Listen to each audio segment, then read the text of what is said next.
Ready?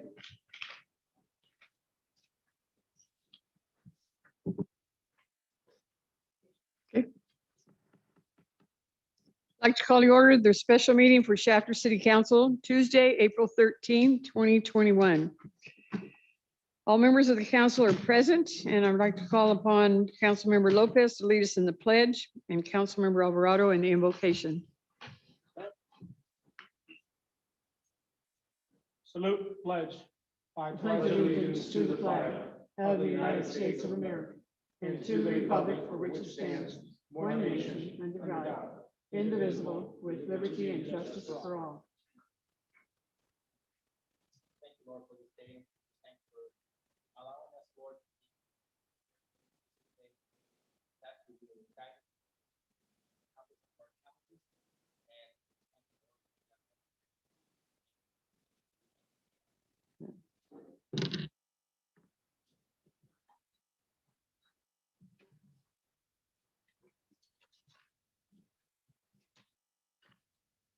Okay, we have the approval of agenda.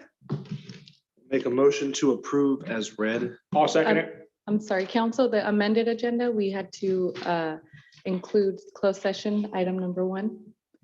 Sorry, I read this looking at it. This is the amended agenda though, yes? You know what, and I did. So an approval of the amended agenda. I'll make the motion to approve the agenda as amended, adding in closed session number 1. And I'll second it. Okay, we have a motion and a second. Roll call. Councilmember Alvarado, yes. Givens, Yes. Lopez, Yes. Espinoza, Yes. and Proud. Yes. Public comment. Anyone in the audience care to address the council may do so at this time. Hearing none, we'll close the public comment time. Management reports next, and our topic for tonight is the 2021 Strategic Planning Workshop for session number 2. City Manager? Charlie, Mayor and Council, this evening, we're going to work towards establishing some of the policy objectives, and we do have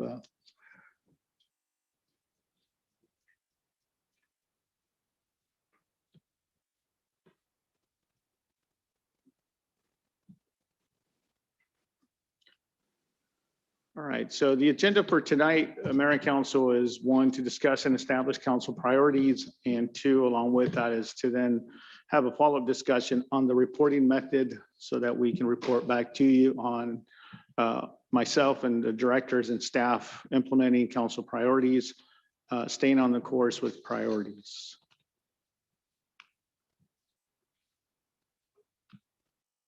Okay. A bit of background, as you know, at the March 17 council workshop, the city manager and directors, we presented to you our strengths, limitation, opportunity, threat analysis, along with the near-term future policy objectives, as well as a list of 2019 carryover objectives. Each of the items included background information, of which we engaged you in discussion on a number of topics related to those policy objectives. And the goal of that workshop was to provide you the background information to assist you with establishing priorities, which is the objective of this evening.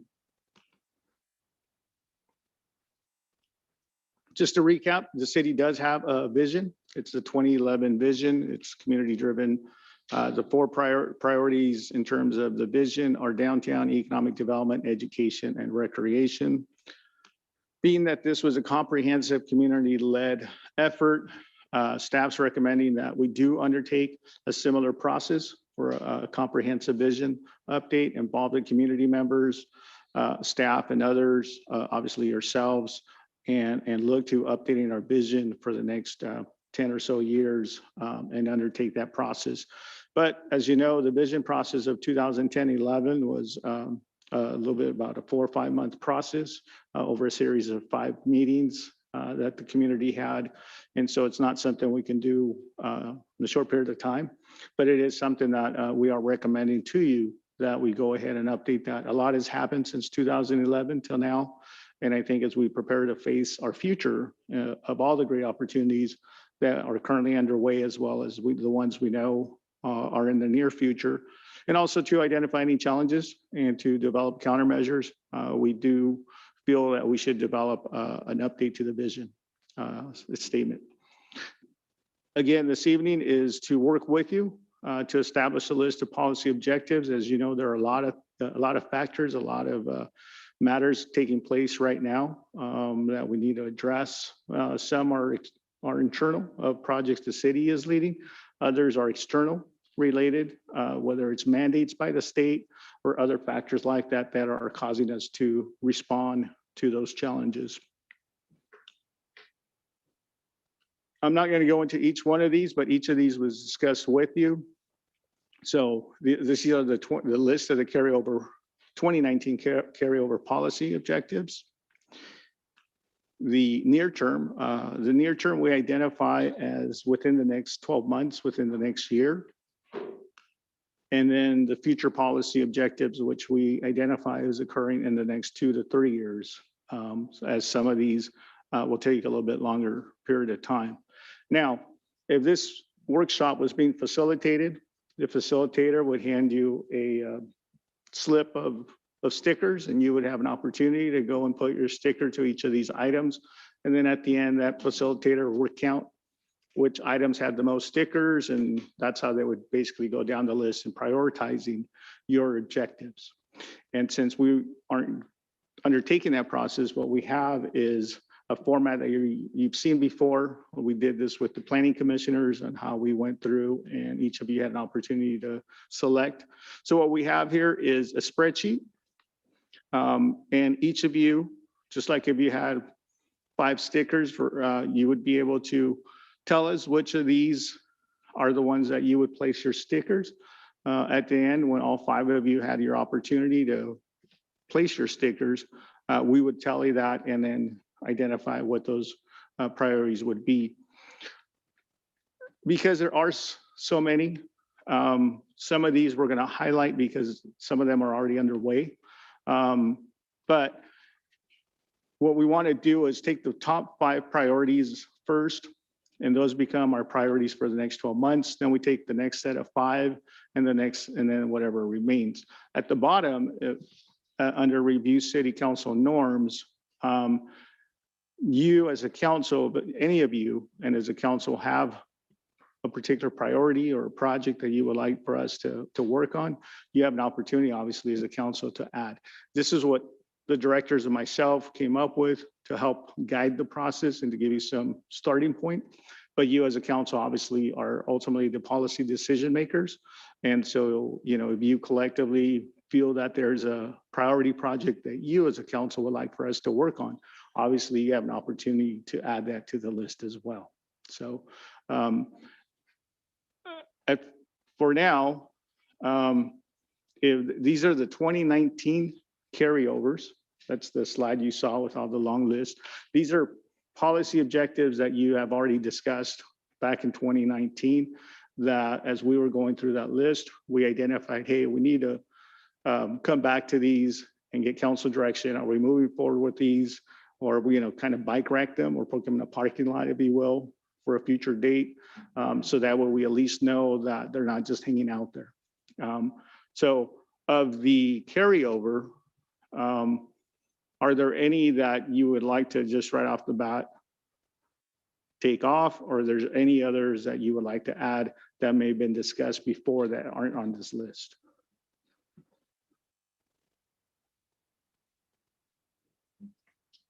They're somewhat vague. This is 2019. So in 2019, the former Public Works yard site was, did we purchased that site in 2019, right, Mike? Yes, the new one we purchased in 2019. Right.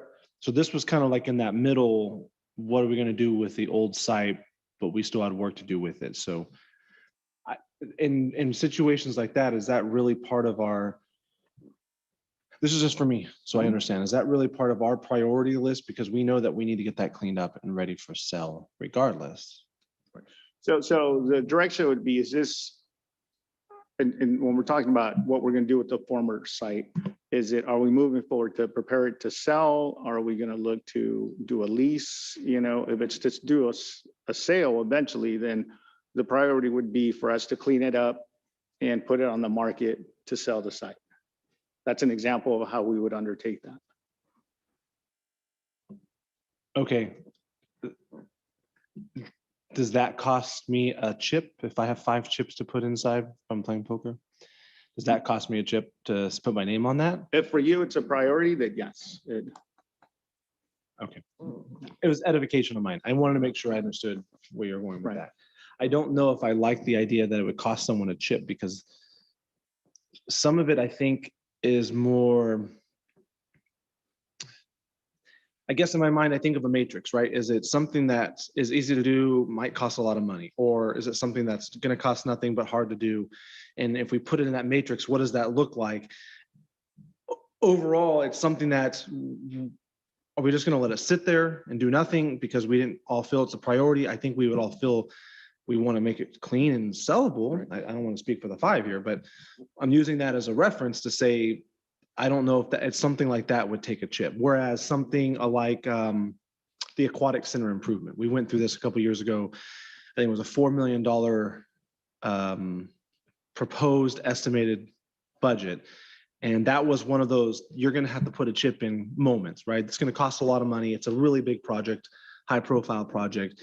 And sitting here today, we don't have an operator, right? So that one to me would say that's costing a chip. Whereas the other one is saying, we just need to do something with the yard, period. We can't just sit on it. And again, I'm just Right. speaking for myself. So I don't know if that's just the way my mind's working with this Yeah. right now. No, and that's a good point, Mayor Pro Tem. Alternatively, if all 5 of you as a council can have the consensus that, you know what, selling the public works yard is a gimme, we need to do that, then all 5 of you agree on that, and it shouldn't, to your point, if all 5 of you are in agreement that, yes, we're going to move forward to sell it, then that already comes off the list, if you will, because we know that, yes, let's prepare the site to sell it, and it's not you burning one of your chips to make it a priority. Right? So, Thank you. so for example, council, to review city council norms, my understanding from you is that you wish to do that and update that, so we can actually highlight that because that's going to occur already. In fact, that's one of the next steps is to come back under a separate workshop and for you to discuss your council norms of how you want to update them. I know some of you have certain ideas of what you like to bring up for discussion under those norms. And so we know that's going to occur, right? So it shouldn't cost you a chip to want to do it or not. The other is the rail operations. We are already working on that. Bryce presented to you at the mid-year budget that along with Bob that we're looking at how to make that operation a little bit more profitable to where the city's general fund is not subsidizing the operation. So that's already underway. We're already doing that because it's impacting the general fund budget. So we would highlight that to designate that it's already underway. Obviously, we're doing the council staff vision and priorities. That's what we're doing here this evening. The fiber optic network system, we are, again, much like the rail operation mid-year, we brought to you, and we're already exploring some options similar to the rail operation on how to make that profitable. So that's already underway. So we would highlight that as one that's already underway. The Emergency Operations Center, Chief Lozano is already working on that. We're converting a portion of the former MCCF for EOC. And in the very near future here, we're going to be coming to you with a proposed org structure and training that we will need to undertake. So we would highlight that as already underway. The truck parking in city areas, Mike came to you last year and seeking policy direction so that we can go out to the community and do outreach in terms of parking, truck parking in the city. And we're going to be commencing a community survey and outreach. So that's already underway. So we would highlight that. Again, these are 2019 items that are already underway. And so really that leaves us just the former public works yard, the lift station, fire station and police substation, the aquatic center, city hall relocation, improvement and repairs of existing parks, amenities additions to existing parks, business development, large business chamber outreach, strategic property acquisition, and Veterans Park parking. And then, of course, So that's veterans, I feel like I'm the only one talking. That's Veterans Park parking, not Veterans Park addition. I mean, we can Correct. manipulate these a little bit, Yeah. right? right, I think the last workshop, the question was asked of Mike at what section we were talking. I think Mike mentioned the North Park. West. West, yes. The west, yes. The property to the west owned by Richland, correct? Yes. So I don't know if I like the word veterans parking, albeit parking is quite needed there. But just increase in the amenities. But again, I see the increase in the amenities on the, what is that, line 8 above. I just think Veterans Park is very, very much used. Less COVID, it's very, very used. And so I really would like to see that enhanced, whether it be additional fields, the parking. I know there's a lot of people who use that general park area for a walking path for exercise, just to really dig in a little bit more to Veterans Park and expand that out. So I don't know if I just use the word parking or just Veterans Park. I don't know. I don't like just getting it stuck with just the word parking, Right. but I think I need to do something with it. Are we bringing up our ideas right now, or what are we doing? I'm not understanding. He that wants thought. us to pick 5. He wants us to pick 5. So that's the other thing is I sorry for overstepping that, but picking 5, I don't think I want to pick 5 from this list. Now, maybe there's a couple on here we can talk through. But if we're trying to go out here and say, well, what is it that we're really looking and searching for? I think that's a whole different conversation, right? I think we need to sit back and just kind of go through and brainstorm what that looks like for each and every one of us and then go from there. Yeah, me personally, I mean, 872 is most, that's for me. 872 is that simple. One basketball court in the city of Shafter, I've always said the same thing. It's not going to work. Not when we haven't even done our census and we're 20,000 residents and only one basketball court in the entire city. That's unreal. Another court needs to happen at Veterans Park, and the one that we plan to make at Meadow Park that got shot down a couple years back because somebody said that there was some historical trees there, which was a lie as well. But those basketball courts need to happen there, as well as other additions as well to other facilities such as Kirkman Park, the center field infield out there in the center field of the park, so it can be used by multiple teams, not just one team only. You can have a baseball team, any kind of team out there, and you can have multiple teams practice at the same time instead of just one. I sent both of you, I believe, the concept of it. I personally think it's doable, but that's just me. I'm not no architect or anything like that. As well for the public works yard. I mean, to me, I think that needs to be. I thought that was the plan when we bought the new yard, which is get it ready and sell it, and put that money back into the general fund. As well, to me, the lighting at Veterans Park needs to be way better. There's a lot of people that walk out there, and there's a walk path because it was made a walk path by the people, but there is no lighting whatsoever. I've heard from the neighbors around there. There's due to lighting, there's some shady characters that just like to park there and do whatever they want to do. So that needs to be addressed. So like I said, 8, 7, and 2 is mine. So again, these are the 2019 carryovers that were kind of hanging out there.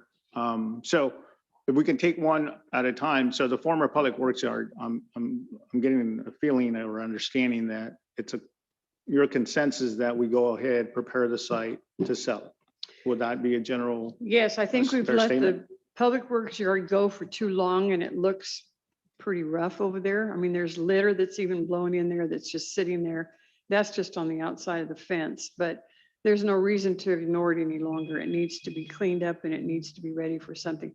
We had a couple possibilities that were beyond a year ago that looked at it, and we could certainly look at deeper and make sure what the neighbors might like as well as what we might think is the right move for there.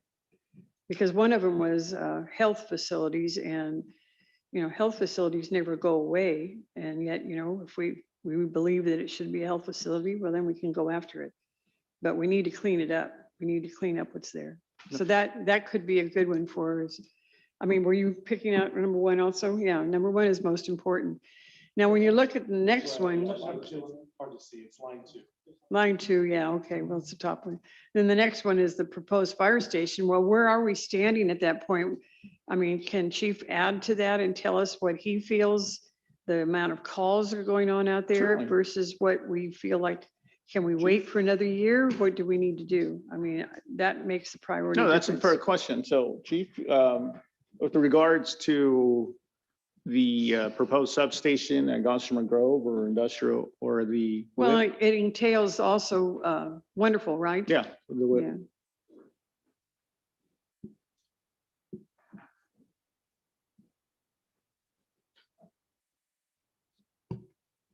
Honorable Mayor, members of the council, I don't have those numbers in front of me, but what I can tell you is that we're out there pretty regularly now.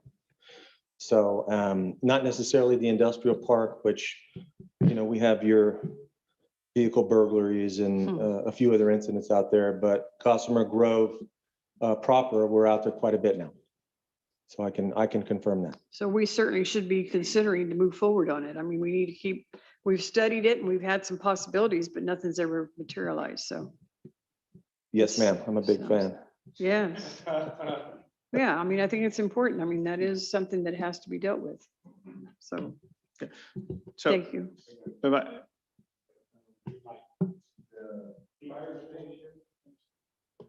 The fire station and the police substation, are they going to be in the same general area or are they going to be in 2 different locations? I think different ideas have been discussed in the past, right, Chief? Correct. One of the ideas is to mirror something similar that they have in Bakersfield right off of Buena Vista. It's more of a horseshoe sort of setup. They're not actually the same building, but they're right across from one another. Okay.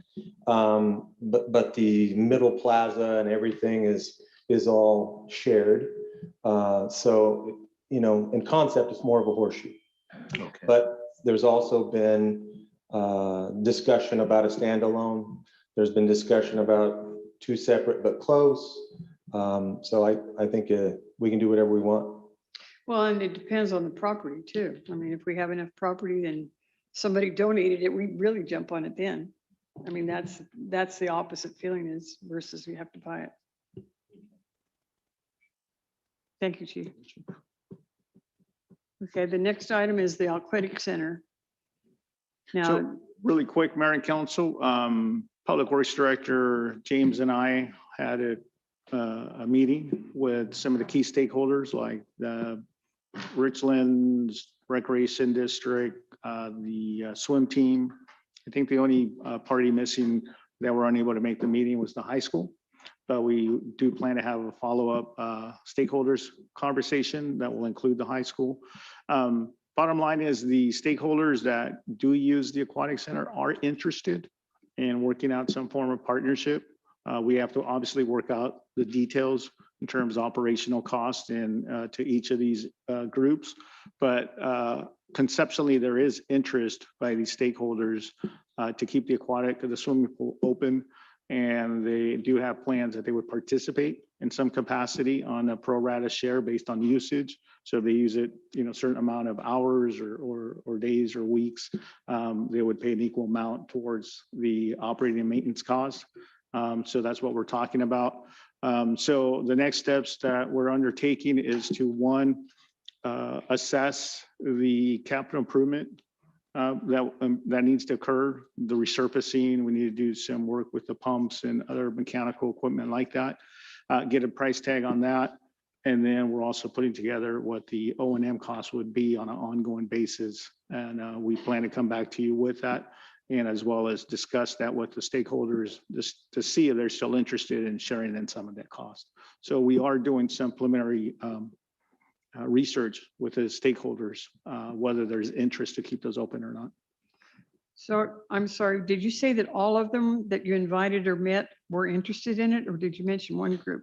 They were all interested. Okay. The high school was not able to participate on that particular day that we had the meeting, but I know that in the past, they've reached out to our director at inquiring about it. So I would imagine that I'm not speaking for them, but based on past history, that they too would be interested in participating. Well, and we have swim team with the high school and now they're having to transport them out. So no, I'm sure that they would want to be local.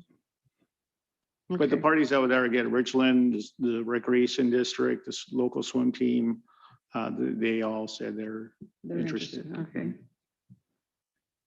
Okay, next one. The city hall relocation options, my understanding is that there's been discussion about identifying a future site for a new city hall. I don't know, maybe Mike or Wayne, if you have any history on that. Obviously, I wasn't here during those discussions. It's just my understanding that there's been talk about identifying a new site for a city hall. But I don't know. No, Mike?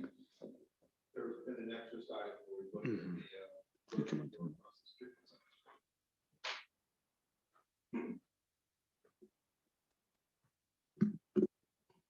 Honorable Mayor, members of the Shasta City Council, I believe the previous Administrative Services Director was doing some preliminary analysis of possibly the site across the street, the Hacienda Market, and possibly neighboring properties. And then I think we were even looking at the potential to occupy some of the parking lot across the street, across California, in the possibly maybe reaching out to the county to see if they had some interest in having us occupy the health administrative building across the street, but nothing has been formally looked at. There hasn't been a feasibility study of any sort at this time. So how do you feel, or what's the consideration at the existing building? Because we've been able to relieve office space because of the new corporation yard. So the city hall isn't so bursting at the seam. I think it depends on whether or not the council wishes to resume meetings at the chambers. That is certainly viable office space, and we took a serious look at that.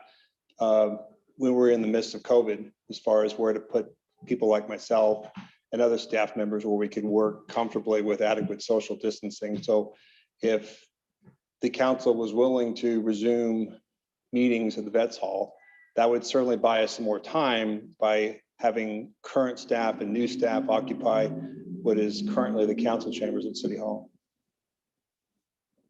And of course, we have the trailer in the parking lot that was meant to be a temporary fixture, and it doesn't look like it's going anywhere anytime soon.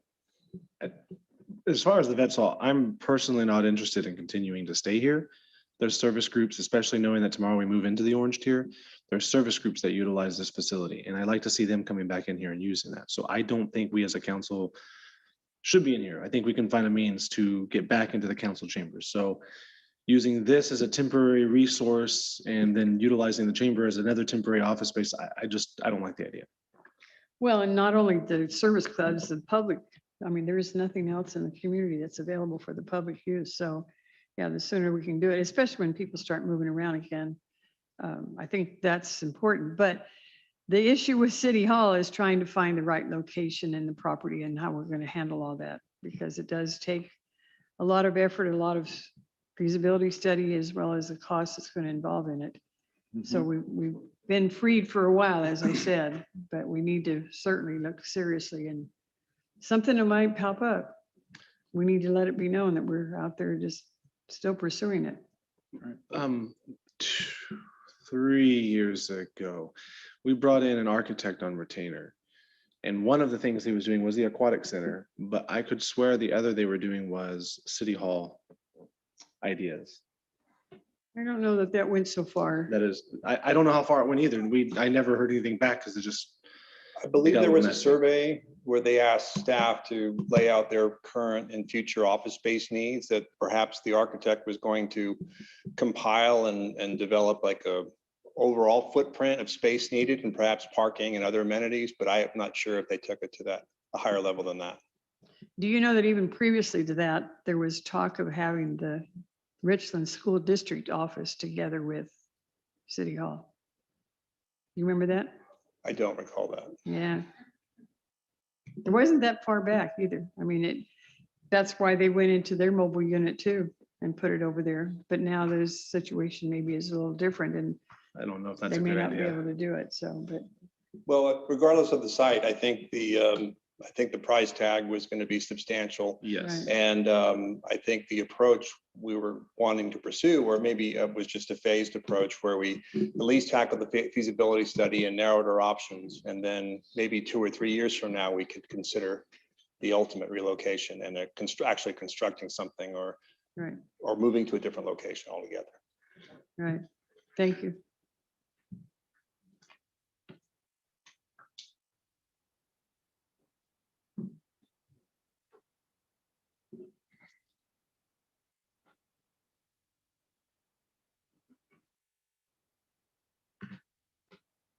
So with the city hall relocation, Mayor and Council, knowing that there's some issues, if you will, that we would need to work out, is that something that you envision that we keep an eye on and maybe kind of put it to the side? No, it sounds like or- we should at least have a feasibility study done on it to see Okay. where we are and just what it looks like. Now, even in our budget before, we had set funds aside. and, Correct. You know, that was the other key, was that we were going to prepare for it so that when the time was there, we'd have funds. So the feasibility study was sure lead the way. Okay. So that's one of those, if you recall during last year's budget, the CIP projects that were Mhm. general fund funded were postponed Right. because, we were projecting a significant loss of revenue. But that, you're right, Mayor, that the city hall relocation, I think it either had like 40 or 50,000 earmarked. for a Well, it fee. was more than that, I thought, but anyway. Yeah, I could be wrong. but In my mind, that's the number that comes to mind. But nonetheless, the point is there were some monies earmarked for that we can include that again in this year's budget for, as you said, the feasibility study to look at the Right. options for it. Good. Okay. The next is improvement and repairs of existing parks. Actually, you can take that item along with the next one, amenity additions to parks and the Veterans Park items, those three all together, since they're all dealing with parks.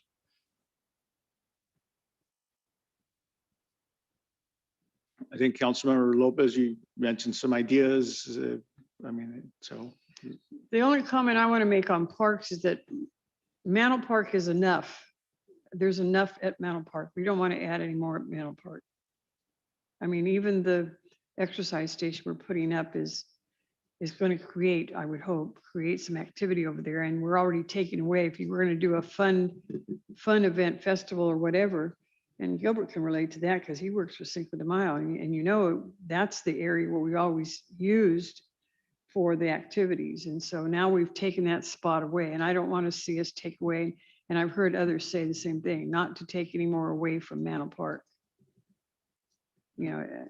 And I go along, I think you can build another court in some of those other areas that are already there. But not for Mantle. See, and I've heard the complete opposite of that. I've heard that's what we need at Mantle Park as well. I've heard that many, many times. It's just, there's a big need, flat out. So that's why we were, before you, Gabriel, we were looking at different areas to make another park. And then finally we found the property off of Fresno Avenue. Still no basketball court in that area either, unfortunately. So something needs to be done as far as that. Like I said, only one field. There's only one field. There's only one basketball court in the entire city of Shafter. And we're projecting by the year 2030 to have over 30,000 residents in the city of Shafter. That's not going to be enough. But yeah, we go to Gossamer Grove and then we find an abundance of parks in the works. And down here we don't. That's always been one of my biggest complaints about the core city. So we need to start adding, and not 5 years from now, not 10 years from now. It's got to be done within the next year. It's the people keep talking about it. Even a section for a dog park for people to go in and walk their dogs. I've been hearing that quite a bit. That's something people have expressed themselves, and they would like to walk their dog somewhere, a little area cordoned off for them as well. Is the, I don't know anything about it, but the skate park is it being utilized at all right now? The one by the youth center? Yes.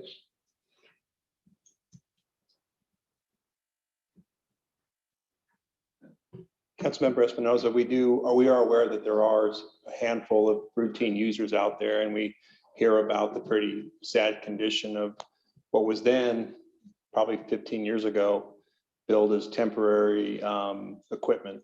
We have pursued state park grants to upgrade the equipment there. It's pretty substantial cost. It's probably in the neighborhood of $200,000 or $300,000 to provide the equipment. And I think there's been a call for shade and a drinking fountain and other amenities as well.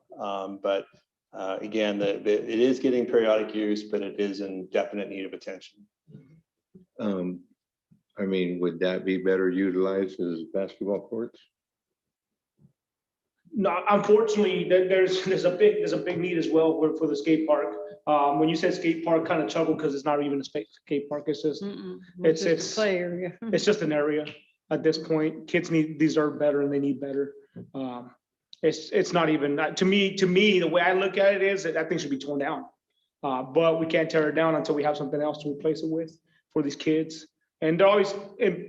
I've heard the thing about, oh, well, only 2 kids use it. It doesn't matter. It doesn't matter if it's 1 or if it's 100. And if as long as it's there for somebody to use, that's what we need. And at this point, I mean, we need to continue pursuing probably a grant or something to get that place going. But no, a basketball court would be nice as well. I mean, that's a good area for that as well. But I think it needs to. We just need to revitalize it right there. And if we're looking short term, we also want to look long term, because the Shafter Recreation and Park District is trying to fill some of that need, recreationally speaking, with not just fields, but also there's been talk about skate parks and other amenities that may not be as accessible as the center of town. But I think it's just, in general, I think we need to be in close contact with the rec district to make sure we're not investing in overlapping services. Yeah, their phases are different, huh? Because they have a phase 1 and a phase 2, and I'm not really sure. I went to a couple of their meetings that they had publicly, and as you say, the people have spoken up as to the needs that they were looking at too.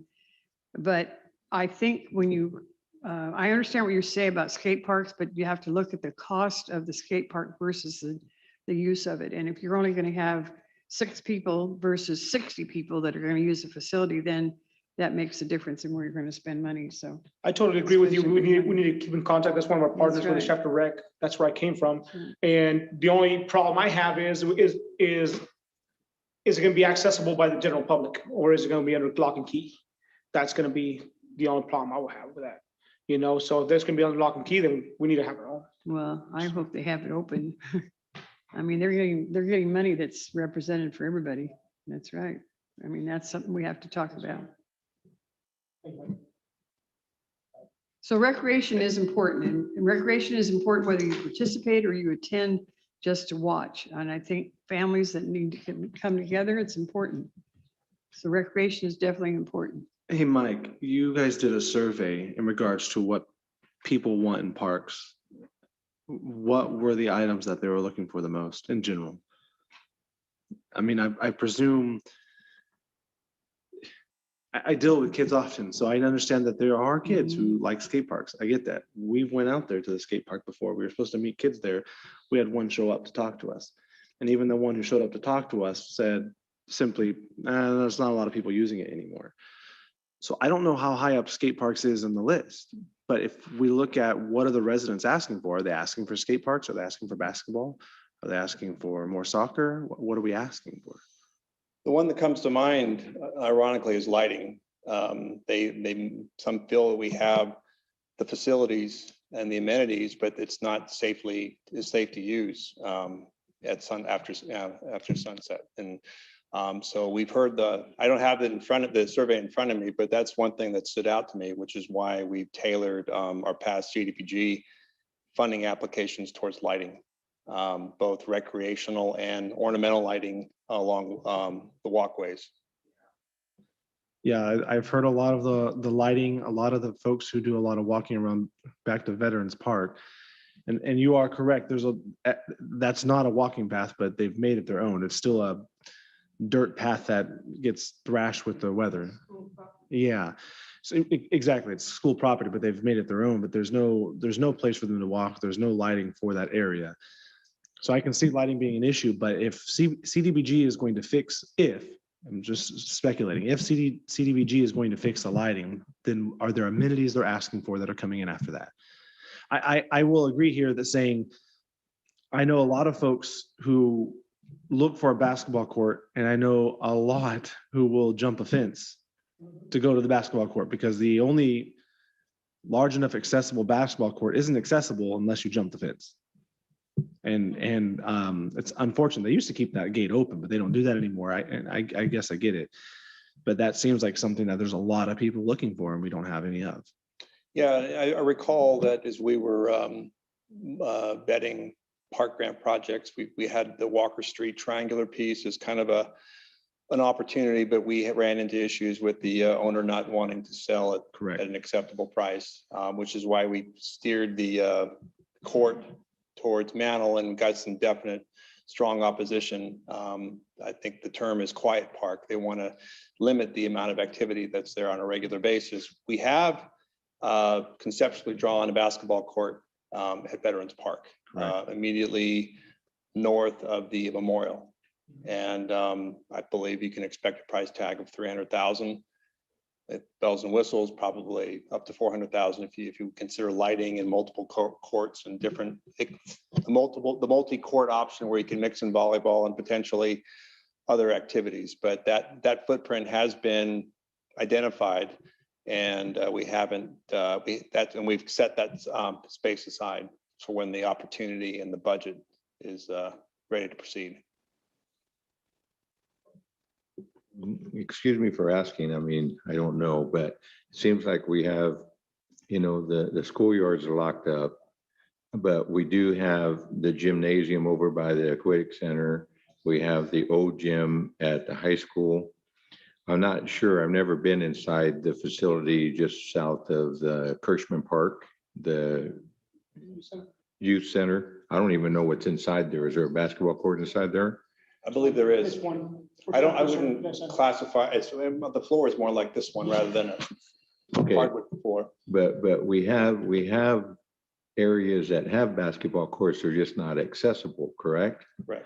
Okay, what's the problem with utilizing the ones that we already have in the meantime while we're trying to figure out where we could put more? Can I interrupt here real quick? Back when John Gwen was here, we had an agreement with the Richmond School District to use all of their basketball courts at the junior high. Then I guess it was the mentality was to share responsibility. And same thing with the Veterans Park. Technically, the Veterans Park wasn't going to be built till they built the new junior high or new elementary school. That's when they were going to share the cost. But 2008, they weren't. The school wasn't interested in building another school. So the question was you had people playing soccer, and then then you had the Gladiators at the time were here at the ballpark. So that's how Veterans Park actually became Veterans Park. That motivation was created because of that. So the problem was people were leaving trash, leaving bottles and stuff, and then the school district would have to go and clean it up when it was actually became a public park in a sense, off hours. So then that's what the concern was. Who's paying the janitors to go and clean the yard for the next day for the junior high to use the basketball court, the PE group. So that's what the problem became. Plus they fenced it in, but the gates were open. But people were going in there. The rec was going in there playing t-ball during practice before the games because they didn't have anywhere to practice either. But then all the litter, vandalism, and who was paying for that? The school was. So that was a concern. They even suggested for the city to put some trash cans in there. But then the question becomes, who's gonna get the trash cans and roll them out? So that was the problem.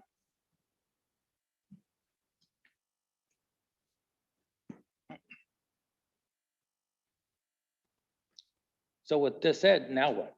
Do we build a basketball court or do we wait?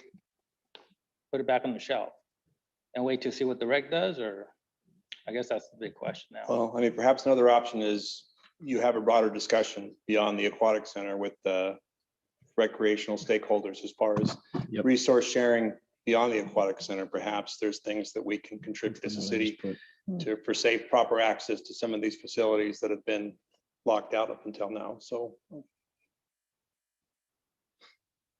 I agree.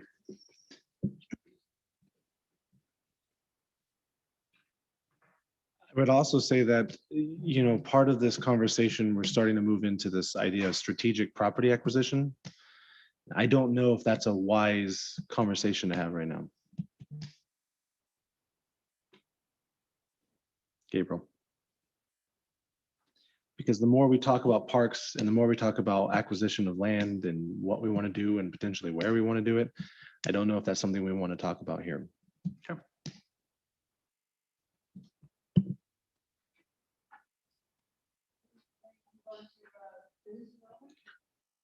Certainly. So just to kind of close the loop on 7, 8, and 14, I think it is. I feel like I'm taking an eye exam here. Those, we'll talk to the stakeholder group that we're already talking, which is Richland, the high school, the recreation district, about amenities and on an interim basis to share some of the resources is what I'm understanding. Council consensus for us to do that since we're already having conversation with these stakeholders. I think it's good to have staff discuss it, but then I think the time may come too when you might have everyone together, all of the elected groups, all the boards, and, you know, just kind of share it out together because it is involved in the whole community. And I don't favor not necessarily having just 2 from council, 2 from rec, 2 from wherever, but just, you know, let's have everybody come and talk about it. I mean, it's a big issue that everyone needs to have a part of. And basically even families, the families ought to be able to control their children. I mean, that's what happens when they abuse the use of sharing at the schools because they had reasons why they had to lock everything up. And it has created that society issue out there that we all have to deal with. You know, kids have to learn how to behave. I know that on youth football, at the end of the practice, we explain to the kids that it's their field, it's their practice field, it's where they practice, and it's a nice facility. So at the end of the practice, we have them comb the whole area and pick up the trash. I mean, if they leave anything that we see, then they pay the price at the next practice. So they take a little bit of pride and ownership and taking care of their field because it's their practice field. So, I mean, I think if we just instill the right morals and ethics about taking care of what it is and what's provided for them, I think that could be, you know, explained enough to where, you know, they could appreciate it for what it is.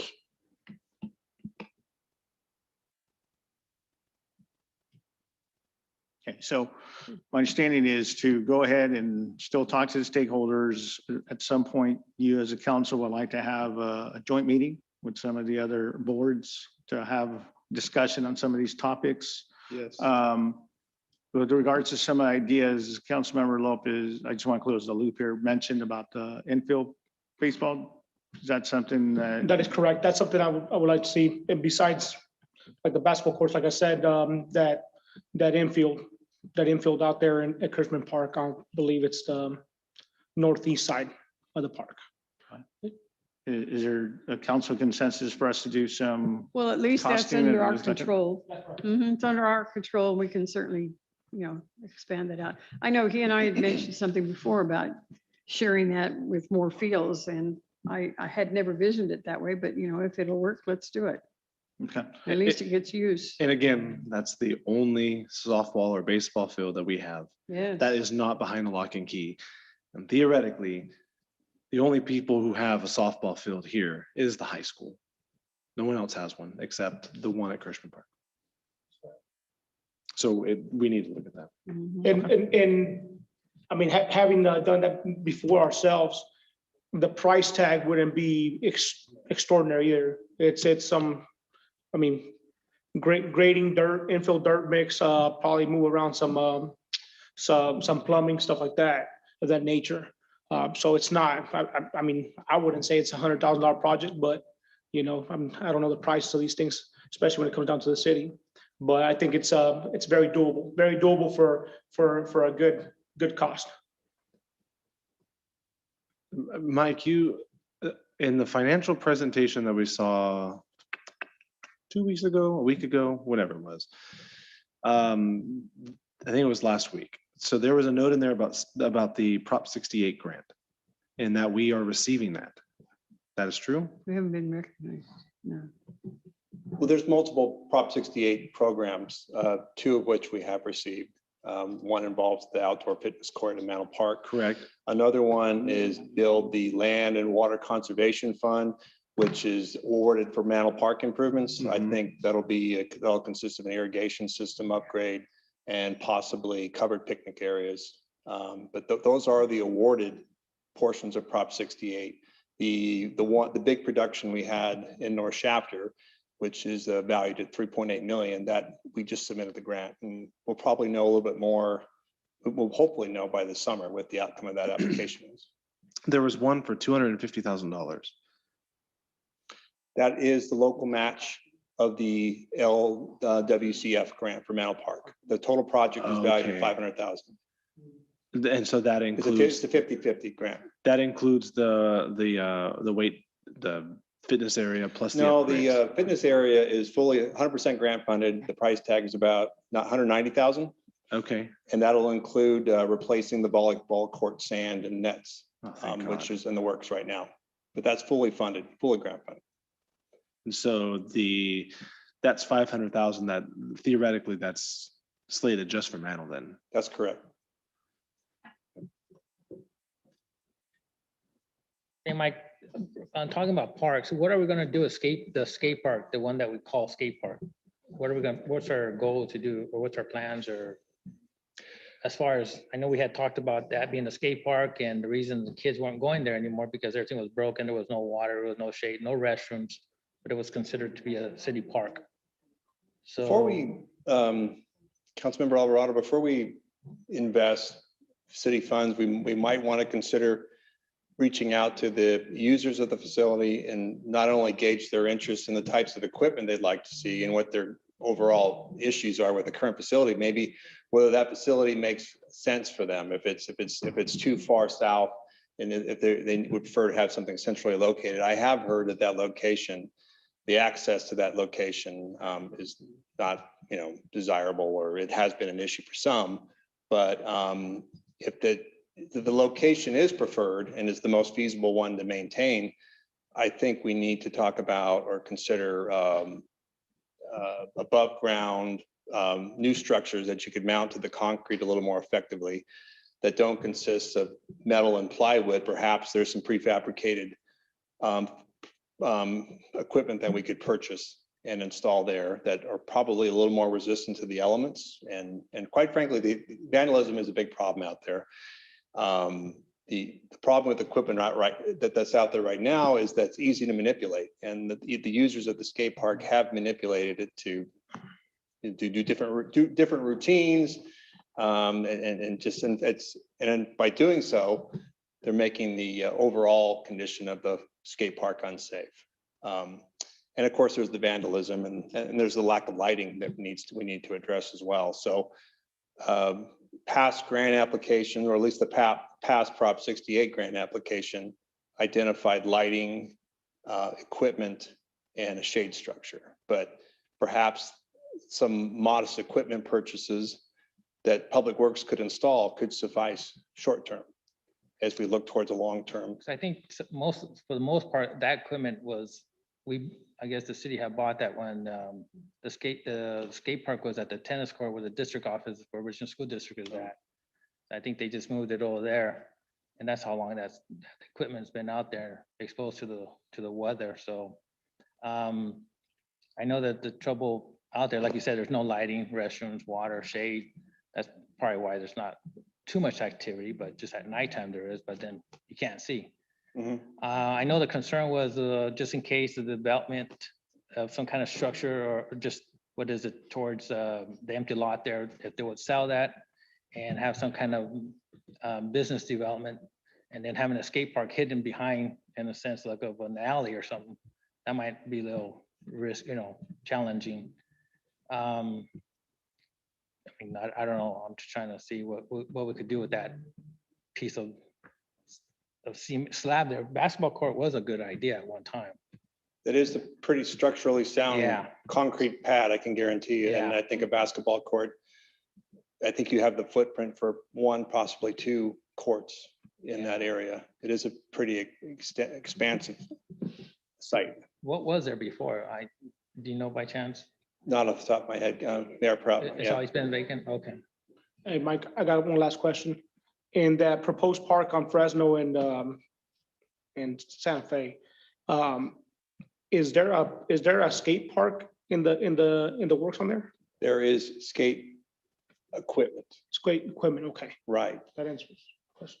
So we had the alternative, we had the option, or at least the residents that were polled there, some expressed interest in large skate parks, and some wanted to see a Ferris wheel. It was just all kinds of comments we were getting. So we had to rein everybody in and try to check as many boxes as possible. So I understand. And I think going back to the postal note or the number of boxes you have to check here, I mean, that's basically what we had to work with. And we tried to work with modest expectations to accommodate as many preferences as possible. And so you'll see probably something in the order of $50,000 to $75,000 worth of skate park equipment, rails and other types of amenities in a very limited footprint. Okay, So we could accommodate other recreation as well. thank you, Mike.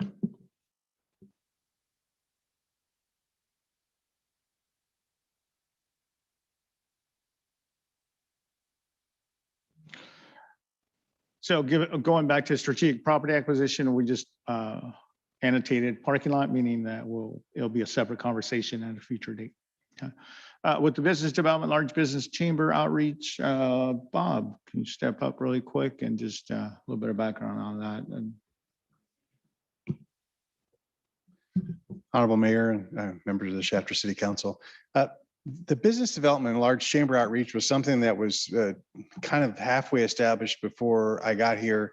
It was an event that was done. So 3 years ago was the last time there was any kind of gathering. Certainly the large businesses out there in the industrial park have expanded greatly. That is something that we need to do as a city and through the chamber, is to have more of those businesses involved in the chamber and participate. I think some of them are very community minded, but as far as formally getting them involved, that's something that really falls into my world. So as far as economic development, not necessarily sort of something that matters to you, but it should be part of my day. And so that's something that I'll be, as those tenants expand and as we have come to know, there's going to be even greater expansion in that area. It doesn't seem like it's going to be stopping. There's going to be more people for me to reach out to and get contacts. Actually, one of the prospective tenants reached out for some of those contacts as well. So it's going to be very interactive, I think, going forward, and having them involved in the core of the city and the fabric of contributing to this city. So that was something that really will fall into my day-to-day workspace. And while I have the mic, I just want to mention the former public works yard. That again is something that falls into my world. And we did have someone look at it for a potential medical facility. That is the only viable piece of property we have in what is now called opportunity zones. And the Shafter Opportunity Zone expands really into some residential areas, which doesn't make any sense to me. That's when the redevelopment agencies were curtailed a few years ago, and this was the government's answer for that. So that piece over there is 2 parcels, and it roughly encompasses a little over about 10 acres. But as you know, the water tank is on a separate piece there. And the proposed high-speed rail track does run down and then in a east and then southeast manner around that water tank. That cuts into that property and kind of renders it really about leaving about 6 acres that are truly available for us to develop. And working with Mike, where there used to be some buildings there that kind of draw a line across there. And that's really what's available to develop. And it goes down into, and it's kind of a funny shaped piece that heads on back down to Tulare. So I do have a developer who's looking at that, and or rather a broker who I've told I'm not paying him anything yet. I would just like to get his opinion as we move forward on it and what to do with it. But that is something that does fall on my list. And so whether it's a priority of yours, it will be a priority of mine because it's a piece that needs to be more productive as to the city. So if you have any questions on that. All right. That was a good rehab on that because we needed to know that too. Sure. Yes, and it is important, but we do need to get it cleaned up in the meantime. It is, and just to explain it quickly, the opportunity zone, that was when that was established is when someone, investors buy a piece of property and they hang on to it for 10 years, then they don't have any capital gains tax when they sell that property. So their basis for taxes becomes their sale price. So we're an investor to hang on to that. And originally it was a medical, then it was potentially a shopping center, the same investor. Now he's backed out. Certainly I'm staying in touch with him. But the idea was when someone buys that and then they hang on to it for 10 years, for them, it's an investment that they won't have to pay capital gains. It's very attractive. But for us here in Shafter, it is really the only viable piece for an investor. So it's one that's how we will continue to market it. And as I talk to people about what's going to go in there. Good. And so, and then hopefully we'll have the updates as time go by. Good. Thank you. Thanks, Bob. So we'll highlight that under the yellow, since something Bob's already doing. So what we'll do on the other ones, council, as part of the implementation action plan, what you'll see is the steps, like when we're talking about, for example, the public works yard site. As a matter of fact, I talked to our public works director last week about cleaning it up, so he's aware of it, and you should be seeing our crews out there to maintain the yard or the lot. So what we will do is put a work plan together. In other words, like the first step we'll have to do is declare it a surplus. And we have to go through the whole Surplus Land Act that the state now requires us to do the 60-day notice. And we'll identify the different steps we have to undertake for that and assign a timeline. And that'll be what the implementation action plan looks like for those items. Okay. If nothing more on the 2019 Caribou, we'll go into the near term, council. Okay, so this is the near term. These are kind of like the new ones, if you will, that staff identified for the next year. Really quick, let me go through and do the same thing like we did in the carryover and identify those that we're already working on. And so, for example, the charter decennial review, we know that's something we have to do as part of the charter that's already identified in there. So highlight that yellow. All right. The implement solid waste diversion program and fees, that's SB 1383. We're already working on that.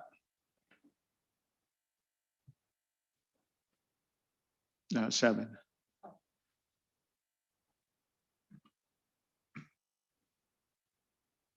Okay. Labor negotiations, we know we'll be undertaking that already, as well as number 12, 13, 14, and 15.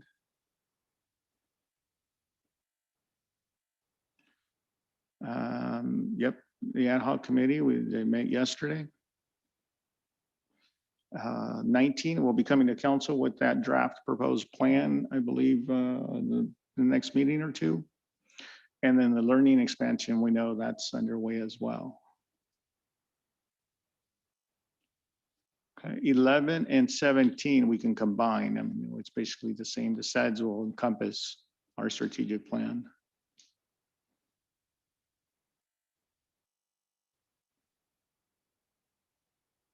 And Yasmina, we're already doing digitized records, right?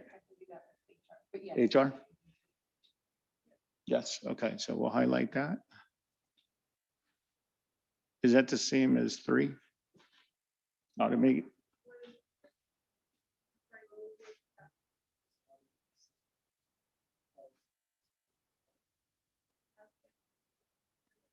That's similar. Okay, so we can highlight that. All right, so it basically gives us the 5. Council improves cybersecurity, develop our city internet, water quality, that's ongoing, college transition, and our RENA and impacts because of legislation. RENA is your housing, regional housing needs allocation that is administered by KernCog that they get from the state. And it basically identifies the different categories of housing that each city in the state is required to meet, from market rate all the way down to very low income type of housing. That cities are given a particular number of units that cities are expected to meet to have a diversified housing inventory.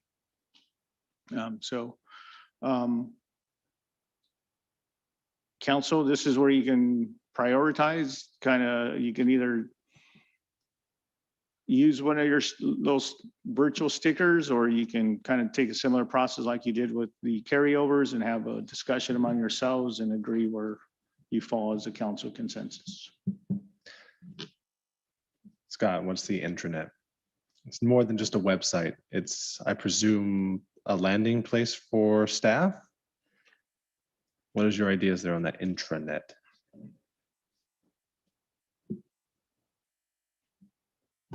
Councilmember Givens, it is, ultimately it's a website, but yes, it's a landing place for staff to go for resources. HR could publish, all departments could publish notifications there. News, kind of like the newsletter we're doing now, where, but it would be geared around internal services for staff mostly. Okay. So, yeah. Thank you. Mhm.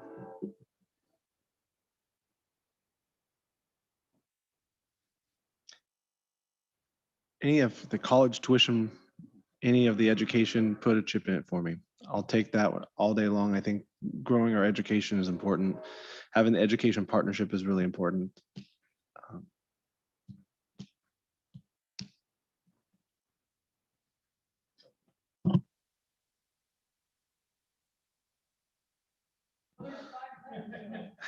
But they can all, each of you can have a different priority for those 5. So if you've already started, Mayor Pro Tem, you want to just identify how you would sequence those 5 remaining?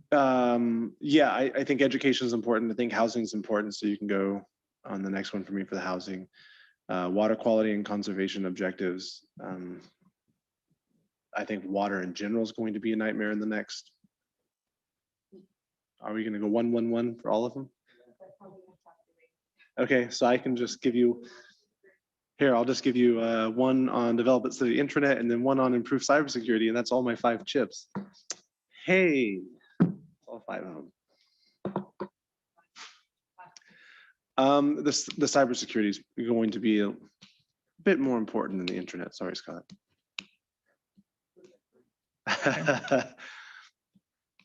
It's important too, but you know, with everything going on with water, with as often as the idea of how water is divvied up and what they're doing with it is changing, water's a huge deal right now.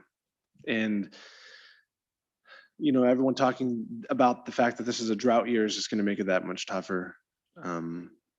You can see it if you're on the west side today, and there's nothing but dirt storms up again. And it's been a while since I've seen a nice dirt storm, so it's coming. Okay, want my score? Sure. Okay, number 1 is education. Number 2 is the housing. It's fine. No, I'm sorry. Water was number 2. And then housing could be number 3. And then 4 or 5 and the other 2 doesn't matter. I mean, they're going to work together anyway.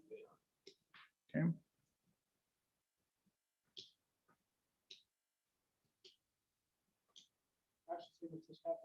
Same, okay.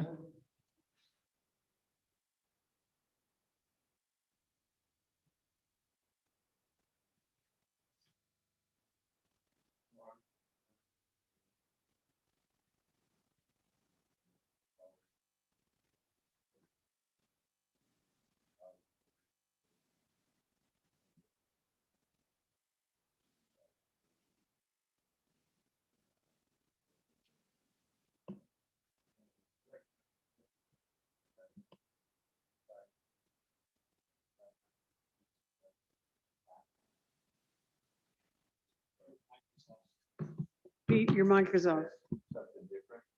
Then what? I didn't understand the question. Turn your mic. There you go. The having a mental break, this internet Oh, internet? hacking that they just did, is that have to do with the same thing? No, the the cybersecurity is more of the ability or inability of malicious actors that break into the network, like occurred with the ransomware event, being able to get in. Okay, So that was totally different than what happened to the city? No, well, that occurred because there's vulnerabilities in the city that allowed that to get in. So, I mean, there's vulnerabilities in everybody's network. They're going to get in wherever they're Right. going to get in. But the goal of improving the cybersecurity is to make it harder for those malicious actors to get in and Okay. cause disruption to the network or potential loss of. But that's a continuing process, right? We It always is. have to continue on bettering that. It is, yes, and that takes time and money to do, so there has to be an effort to want to do that. Okay, So that's what that's there for. But the internet is merely just that internal website for resources for the city staff, basically. okay, thank you. You're welcome.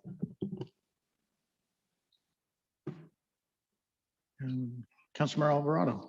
You know, they're all important. I guess it's just which one can we do first as far as money wise and staff availability. I know housing has been a big, housing's been a big concern. More the senior housing, more senior places where seniors could actually move in. I've been getting a lot of people asking me about that. My mom was one, so she ended up moving to Flagstaff, so she couldn't find a place here, so. But, you know, I hope we have something by the time I become a senior, so. Housing is definitely one. The security of our internet, cyber security is very, very critical. I'll also say one there as well. I mean, they're all important, but I just think if we want to put in priority, I mean, when you say priority, you're gonna just focus on one harder than the other when they're all important? Well, they're all, I mean, they're all, you're correct. I mean, all of them were priorities, but recognizing that we have some challenges with staffing and to help with the workload, this is what we know that, you know, as we tackle the first one, we go into the second one, the third one, and the fourth and fifth. Some of them, obviously, we can work multiple, you know, Yeah. at the same time. But, you know, it gives us some direction in terms of council, what you view as priority. I think for me, they're all ones because they're all priority. They're all equal. So to me, it doesn't, you know, because I think, like I said, housing is important. The security of our cybersecurity is important because we just saw what happened, because we don't want that to happen again. Because that would handicap our everyday business. Water quality definitely is something important as well. Making sure all of our wells are deep, our pumps are deep enough, you know. College is important. I think David Fran's doing an excellent job in our education program with the high school and with the junior high and with the rest of the school district. The city internet, I developed the city internet I'm not quite sure what that one really means, other than it's more friendly. The internet user. is, it's a platform and which is for internal use. That, Okay. for example, HR can put certain But it's forms on not- there. But it's not for the public. No, it's not. It's Oh, an I'm internal. Okay, It's an okay, internal. I'm sorry, okay, I just want to, okay. Because I think as far as the public goes, when somebody looks up the city of Shafter, if they could find all the resources and all the events, all the clubs, everything that they could see what the city's all part of, I think that'd be good. Yeah, actually help sell the city in a sense. But it's just a different way of using the internet for the city internet, so. I'll go housing 1, we'll just go up the line. What's next? College 2, 3, water. 4 and 5.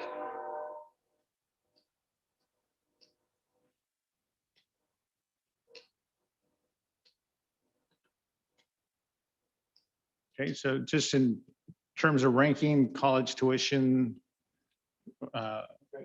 transition, I'm sorry. College transition programs, 1. Water quality would come in 2. And then you have housing, number 3, and cybersecurity 4, and city internet 5. I'm sorry? You won. You did college? You're all right. Okay. No, they are all important. I know what Gilbert's trying to say too. I mean, it is all important. Great. It just helps us in terms of prioritizing. So thank you, council. Okay. Appreciate that. All right, so we'll take these are the ones in future. These are the next 1 to 2, 3 years. We'll go through some exercise, highlight the ones we're currently underway. 4 is underway, the implementation of AB 1000. We continue to work through that. Explore water supply options. We do that.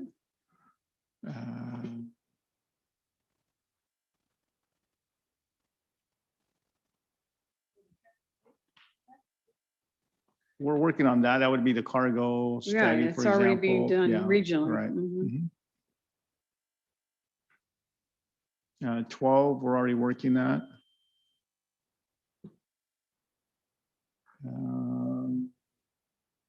16, I know we're already doing that. That's a repeat of the ad hoc. Purchase card revamp. Bryce, you're already working on that, correct? Okay, all right. Public safety policies and implement, chief, that's something it's already underway. Yes, okay. All right, and Carol, we're doing to update the HR policies and procedures. Yes, as a matter of fact, on the 20th, we'll be coming to you with some initial policies that we're proposing to update already. Yeah. Agreement, find developer, we're working through MCCF, infrastructure, place organizational assessment, IT strategic plan. I think, Scott, we're going to be talking about IT strategic plan, so we can highlight that. Utility fee study, Bryce? Next year. Okay. All right. So I believe that's what leaves us. I think number 3, council, we can probably parking lot that because it depends on what the state decides to do. We have no control over that. Number 17 is being worked on too. Yes, Reclassification. the initial one for SEIU, correct. Thank you.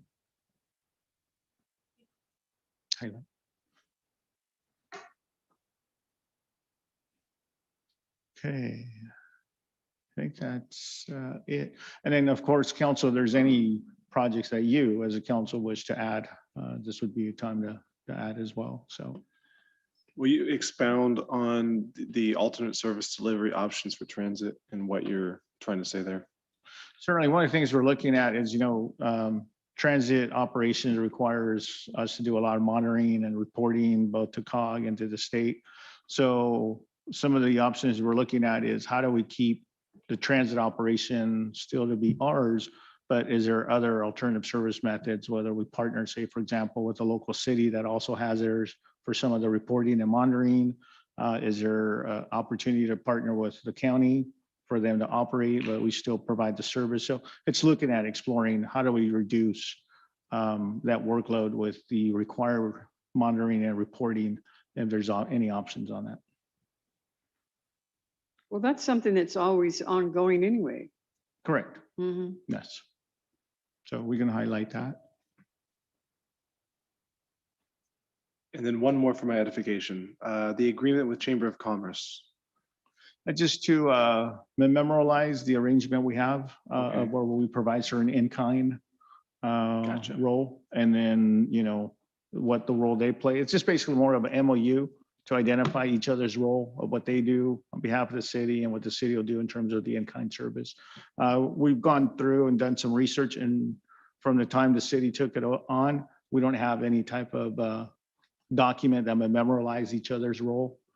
So it's basically just an MOU to memorialize the role of each other. That's all. Have you been discussing that with the group already or not? I've mentioned it to, I think it's Adrian with the chamber, and he's open to that idea. He thinks it actually makes sense to have something that just kind of identifies the role of each entity.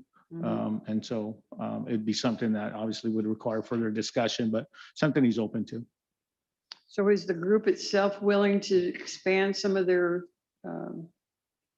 strategy?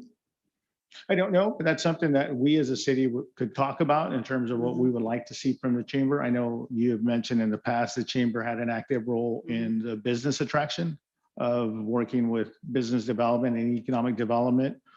So that would be one of the, for example, that could be one of the roles that the chamber would do on behalf of the city, is actively recruit or provide testimony to businesses we're attempting to recruit. I mean, that's an example.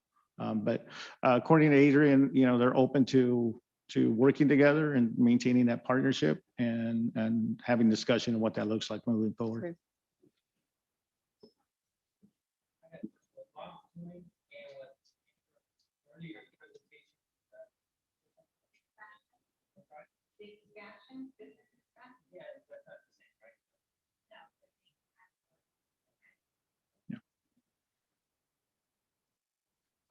Gabriel? Yes. I'm sorry.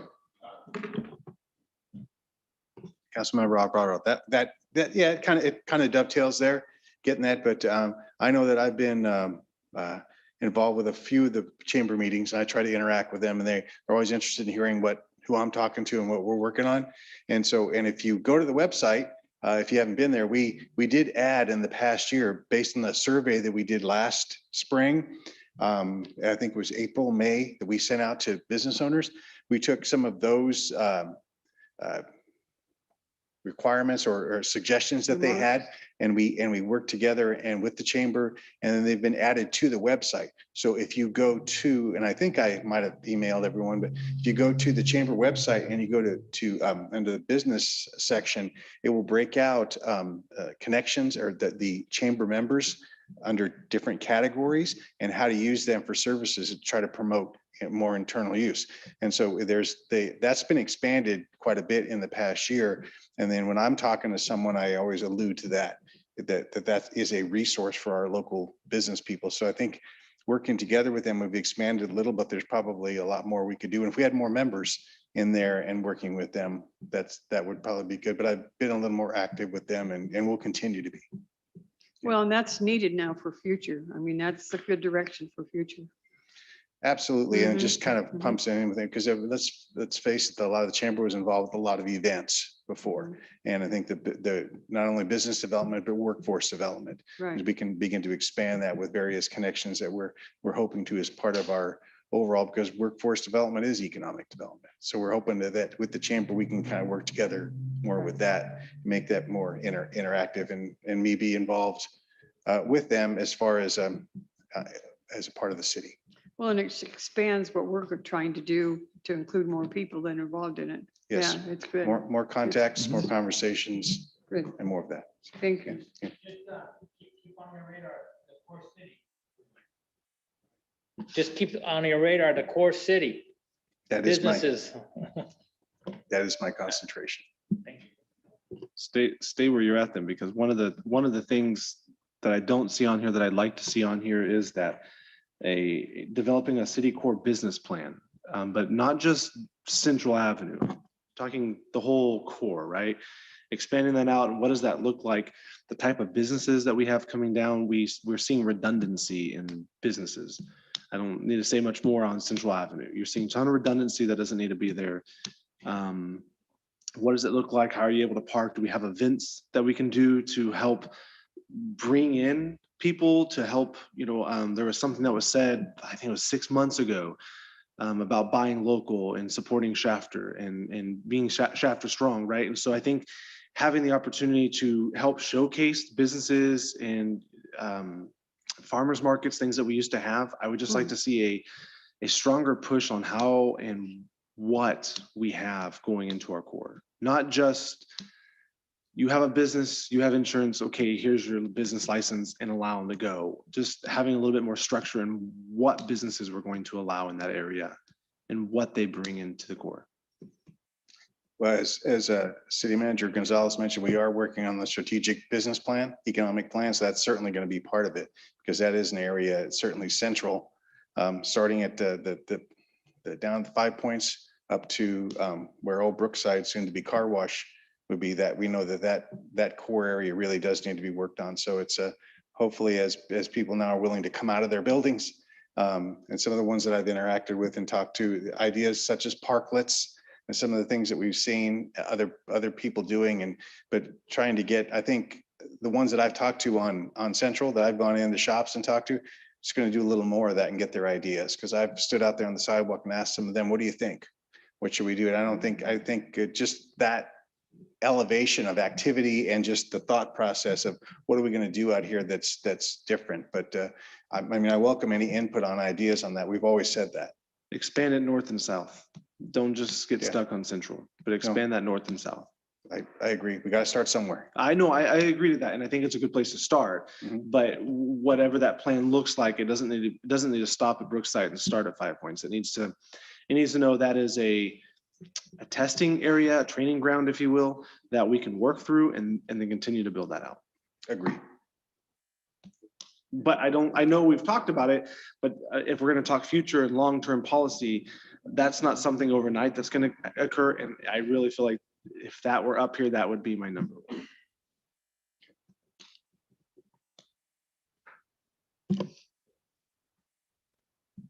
Mayor, Council, any other council initiatives? I got a question. Can you expand more on number 7? What infrastructure are we talking about there? Surely, Mike?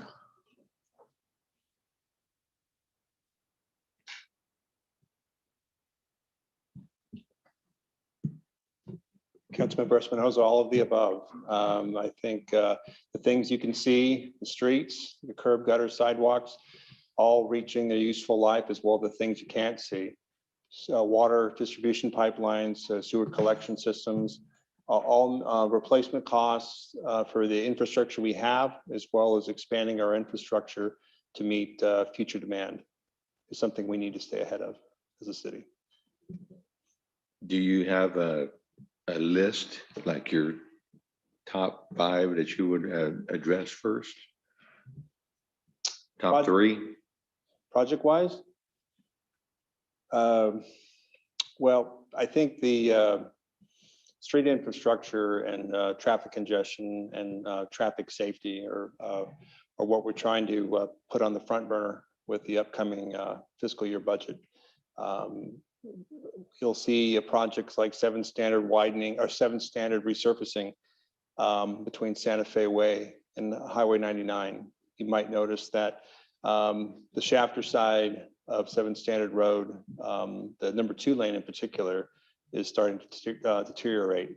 So our city engineer has master planned a pavement resurfacing plan that we'd like to attack in phases. The first phase being in front of Gossamer Grove, given the amount of traffic and the amount of visibility that stretch has. That'll certainly be a big ticket item. I think some projects you're already on top of, the roundabout intersection at Highway 43 and Santa Fe Way. The engineering is underway for that, but in the next couple of years, the council will be faced with right-of-way acquisition costs to enable that intersection to expand to build a roundabout. And currently, we don't have an identified funding source for that.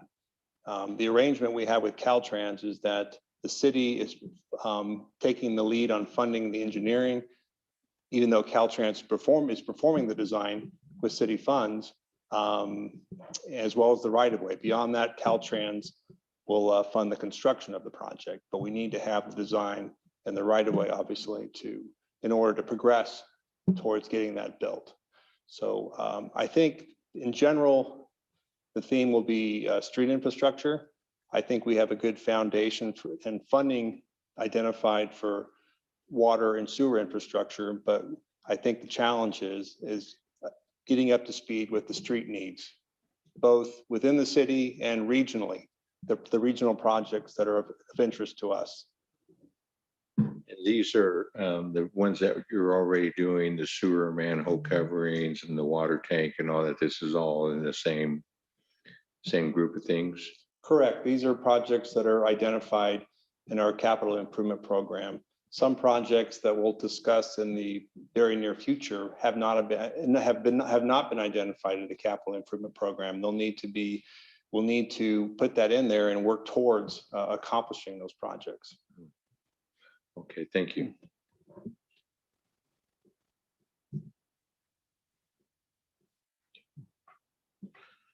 So Mayor, if council has no other council initiatives to add, instead of, I do Oh, have I'm sorry. one. So we could add to this list? yeah, like, Okay. I have a worry, and the worry is with Gossamer Grove in the core city. The worry is that how do we get to Gossamer Grove and expose ourselves as city council? And how do we create a bridge from Gossamer Grove to the core city? And what kind of events can we do with the core city at Gossamer Grove? I don't know, how can you make it feel like they're not abandoned out there on their own, in a little city by themselves or an island by themselves? You know, we did some of that before. Did you like what we did before when we went out there and set up some tables and displays and we had people walk around and we did some activities? That's when they first got started. I remember one with I saw the animal control out there, so I don't know, and then. I thought it was well received. And now Right. that they've grown so much more, I think it's still important to go out there and expose ourselves to them, but then that makes them feel like that they're part of Shafton. Right, because I'm not exactly sure how far it is from Gossamer Grove to Shafton, maybe what, 10 miles? Somebody could tell me or correct me, 8 miles, 6 miles? Is that 10 miles? Yeah. So 10 miles is like here to Wasco, right? So it is a distance. Yeah, it is a distance. So we don't want them to think that they're Yeah. either north of the river, which I know they get the water and the recreation north of the school and everything from that side of the world, but we want them to still think that they're part of Shafter. I just don't know how to do that. You know, how can we do that better yet?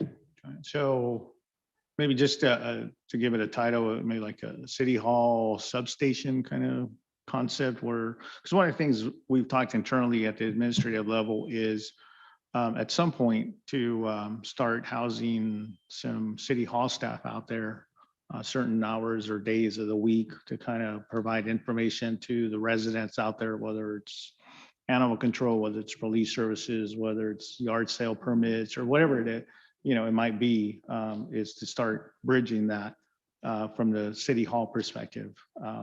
So, I mean, just for purposes of this priority, I don't know if that's a suitable title, but at least I think it's capturing kind of what council may be talking about, not only the council, but I think the administrative side.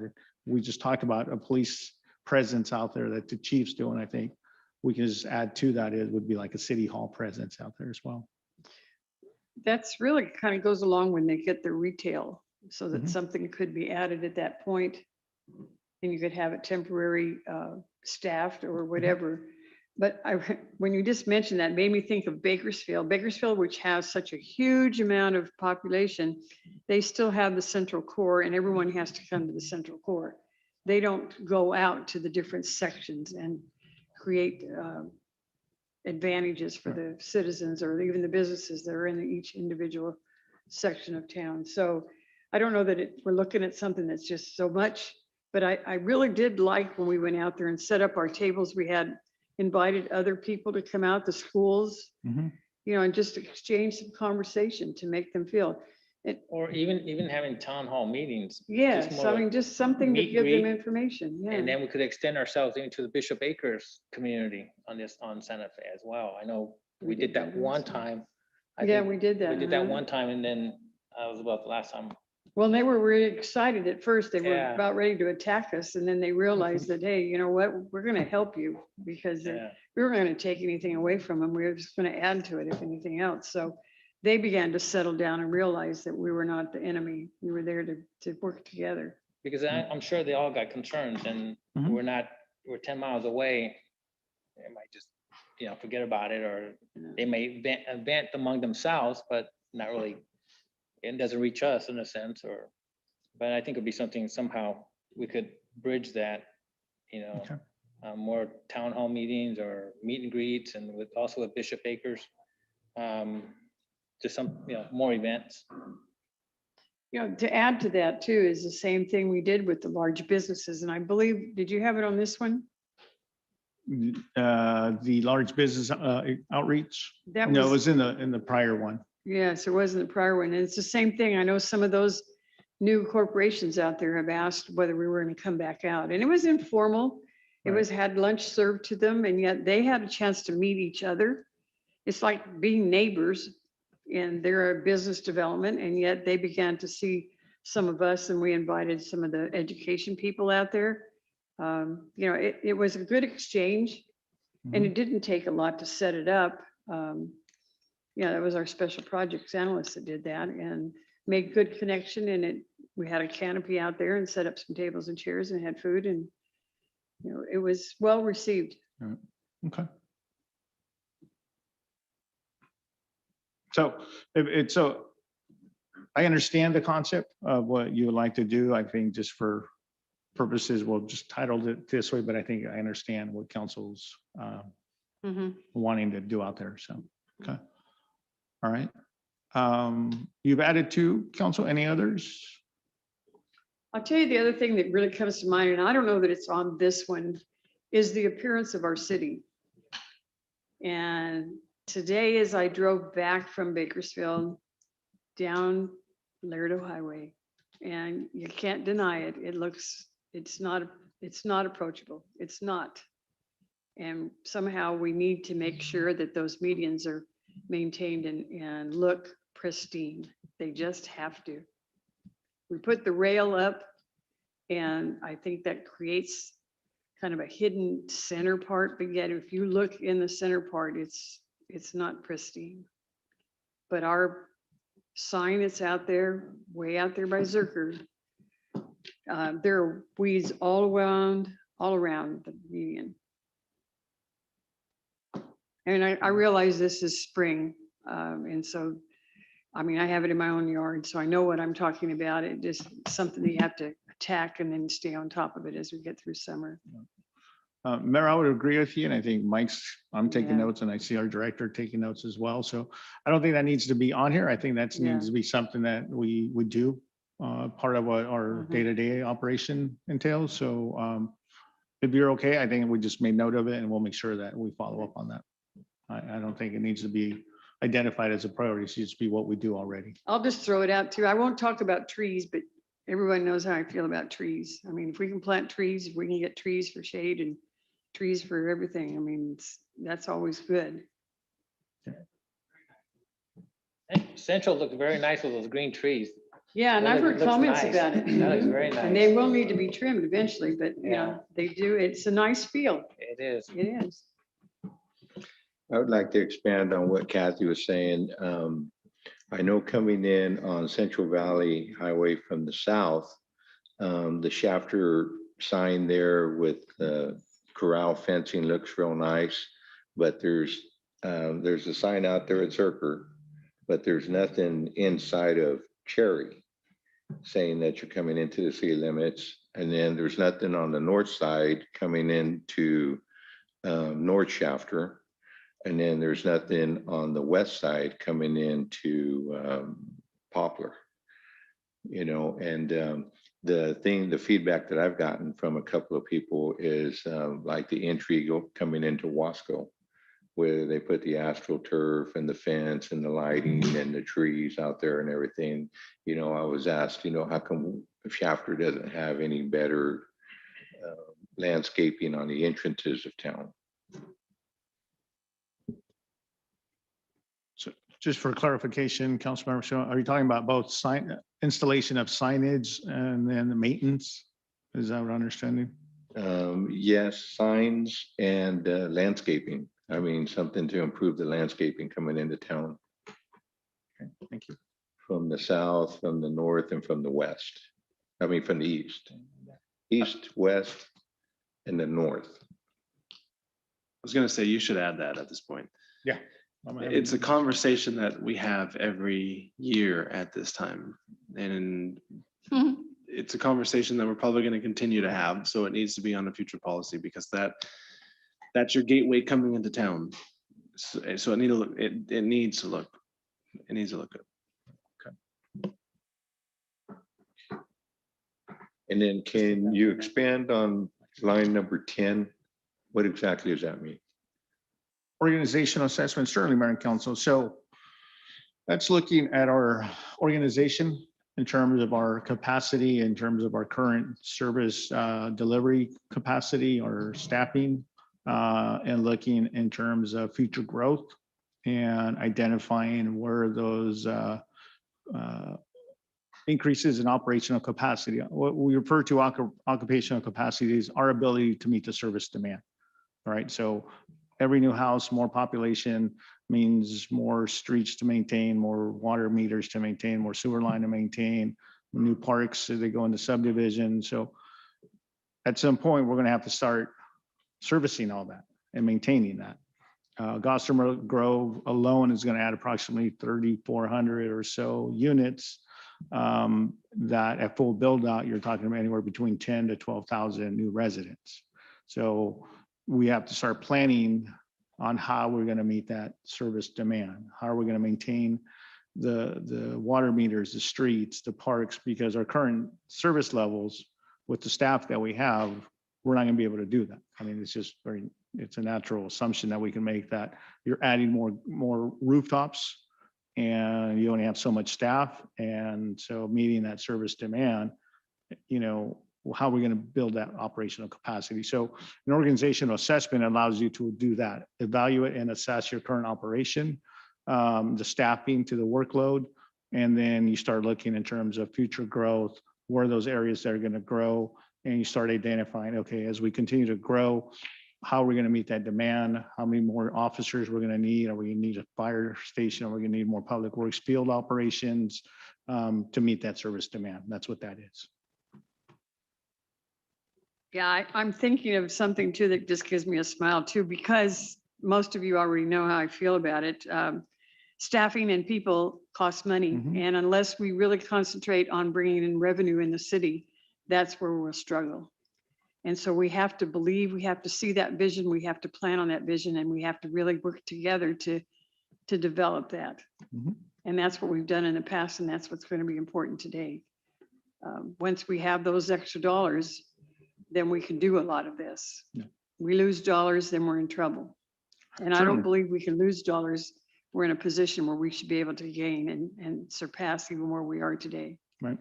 And Mayor and Council, you're absolutely right. I mean, our personnel costs make up the majority of our operating budget. I mean, personnel costs not only adds to your general fund costs, but your PERS costs, your unfunded liability, and everything that goes with it. But we are service oriented in service delivery. Doing an assessment just helps you plan, and what you ultimately want to do is obviously tie your revenues to be able to how you're going to pay for that. That increase in operational capacity. But it's always good to be able to be forward thinking and planning ahead in terms of what are those resources we're gonna need. And then saying, okay, this is how much new money we need to bring in to be able to provide those resources. So it goes hand in hand. All right.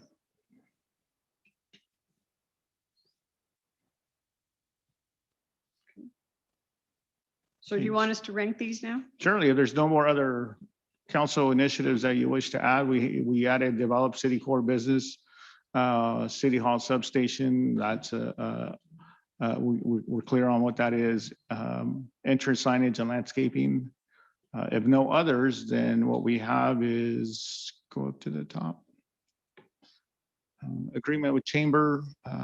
We put a parking lot developer for the MCCF. That leaves us discuss funding operations for city infrastructure, replace aging infrastructure. You can pretty much put those two together, 5 and 7. Ask if you could, please. All right. So that becomes one.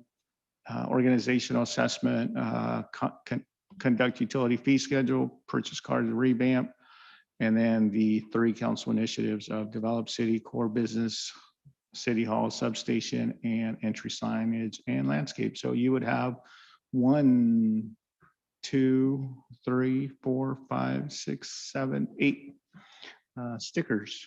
We might as well just prioritize 1 through 8. If that's okay with you. It's good. I'll start. I think my 1 is develop the city core business plan. 2 is the aging infrastructure. Pick a line. I don't know which line you want to put it on, but either one's fine. There's 2 of those together. Yeah, so both are together. So I think you Mhm. just, yeah, okay.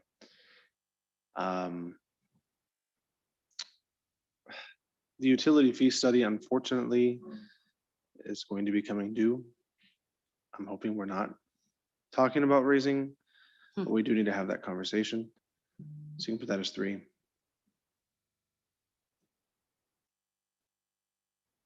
The landscaping around the town for me, it's 4. The connection with Gossamer is 5. Assessment 6. Assessment, organizational assessment. And the revamp would be 7.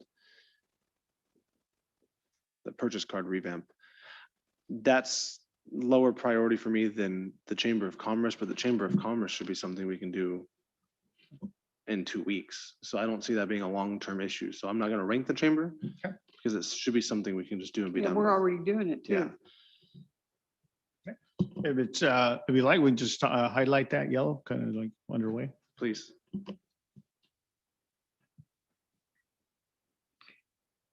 Did you tell us much about the purchase card revamp?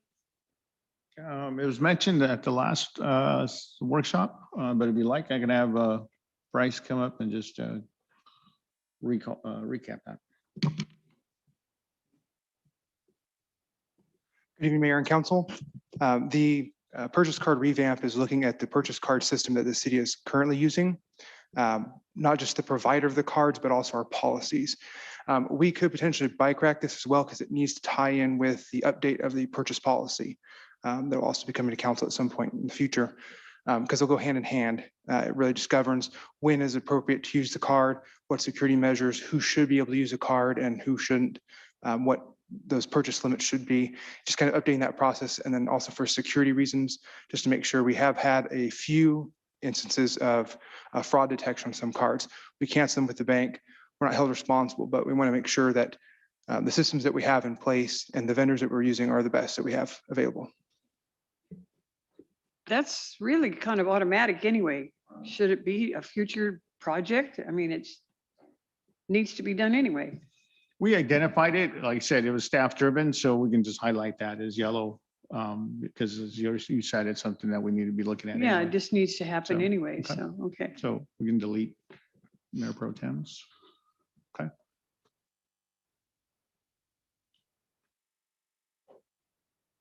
Right, so which of you would like to go next? Go next. You said 7 and 5 are the same, right? So Correct. that'll be number 1. Okay. Number 19, number 2. Number 10 would be number 3. 21 would be 4. 20 would be 5. And 14 would be number 6. And what do I got left? And that's it. Yeah, number 2, right? Or number 3? Yeah, that should be yellow because we're already doing, well, no, that's parking lot. huh? You can call that blue. Yeah, which, Yeah. Theoretically, we can't do anything with that until that, what is it, AB 385? 385, SB Okay. 385. Sorry, SB. Well, then that's Yeah. everything? Yes. Okay, thank you. Maybe color it like gray or something.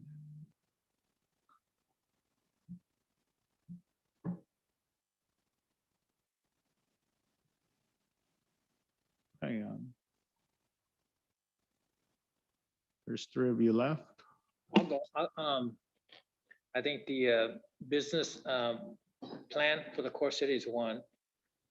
The Gossamer Grove is 2.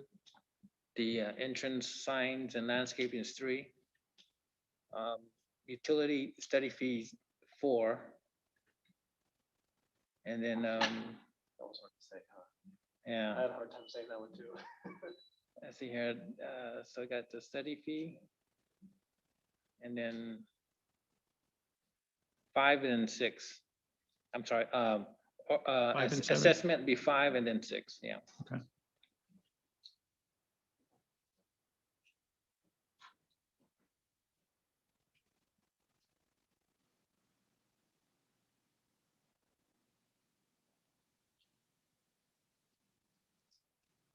Okay, I'll try it. I can't see the numbers very well that are on the side, but the business plan is good. Then the 2 infrastructure ones, I believe those are very important.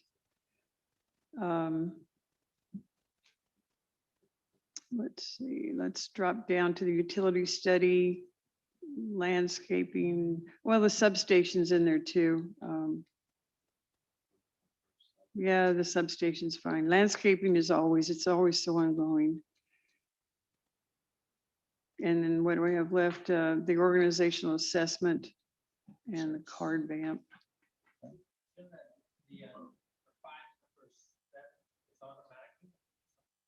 Yes. Yes. Yes. See, that's why I put 2 and 2. Yeah. I think the problem is you have certain infrastructure, like parks is a good example that we let it linger out there for long. A good example, I was just telling that to Kathy, is that gazebo at Mantle Park is in horrible disarray and everything around it, but I think we've just let it sit for so long. So, you know, do you prioritize stuff like that, putting swings out there? No, because I think those are what that one, the entrance signage and landscape, and maybe I'm wrong, Pete, but I feel like that's more of the gateways, right? The north, south, east, and west gateway into the city, and what does that look like as they approach into the city? Not so much the parks, because the parks have their own costs, you know, the CDBG grants, things of that nature. But we need to, there's a lot of infrastructure that we've got to work with and clean up out there. But then the flip side of that is we have to do it for water. We have to do it for sewer. So it's kind of an odd one.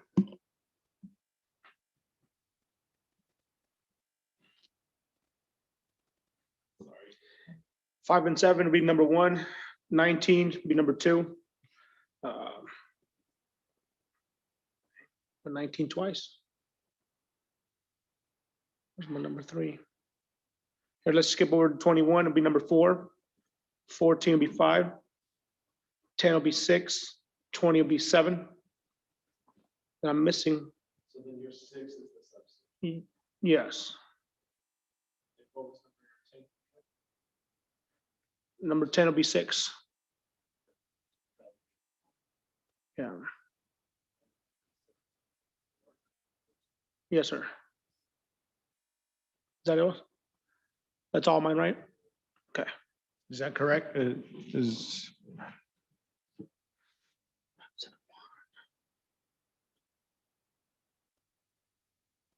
They're all gonna happen anyway. Correct. Okay, thank you. All right, so council, you have the develop city core business plan would rank as 1. Your infrastructure 2.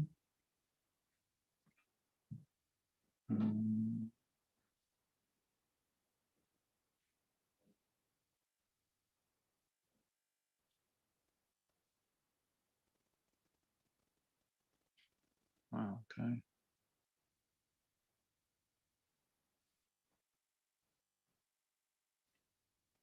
Where's my math wizards here?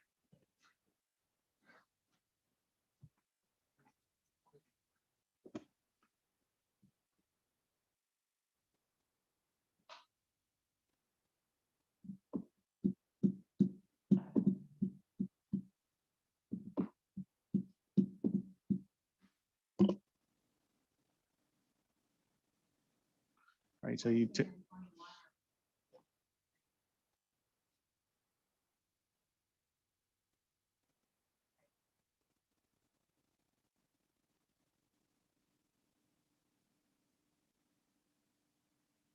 Well, you got develop core with the lease, that's 7, so that's 1. You got your infrastructure as 2. And then you have entryway signage at 3. And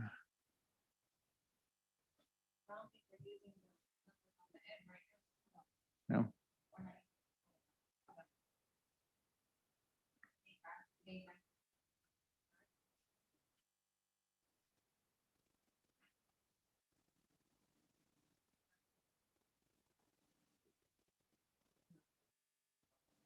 Yeah.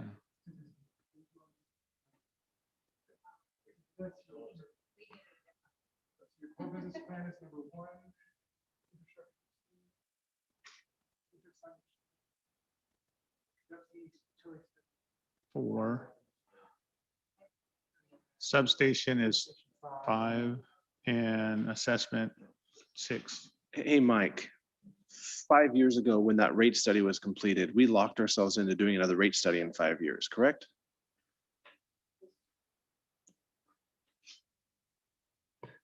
Mayor Pro Tem Givens, the council can only, I believe, can only commit to a 5-year plan with scheduled increases. So, you know, after 5 years, unless the council takes action on an additional rate plan, those rate plans will remain unchanged on the 5th year of the current. No, that's correct. But I thought we locked ourselves into having a rate study in a 5-year mark. So I think it was supposed to be in the 4-year mark to see where we were landing. If our numbers were correct, last year didn't really help us much. This would be the year for city staff and possibly a consultant to take a closer look at the financial or do an updated financial plan and at least look into the feasibility of what rates should, or look into a projection of what rates should be for the next 5 years after this fiscal year. Yeah, I'm hoping nothing goes up.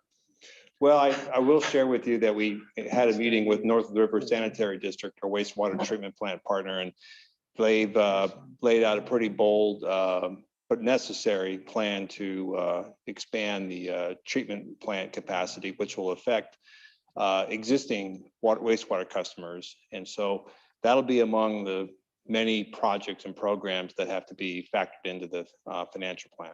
But there's little issues like that need to be addressed that could amount to the need to possibly adjust rates, but hopefully something, you know, modest and incremental. Hopefully nothing. That's always the goal. That's the one thing that I cringe about when I hear people start talking is utilities. And I understand that we have to look at it. I do, I really do. But it's still a cringeworthy topic. Okay, so I think we tallied them up, council. So core business plan is 1, infrastructure 2, gateway signage and landscaping 3, utility fee schedule 4, customer growth city hall extension 5, and organizational assessment 6.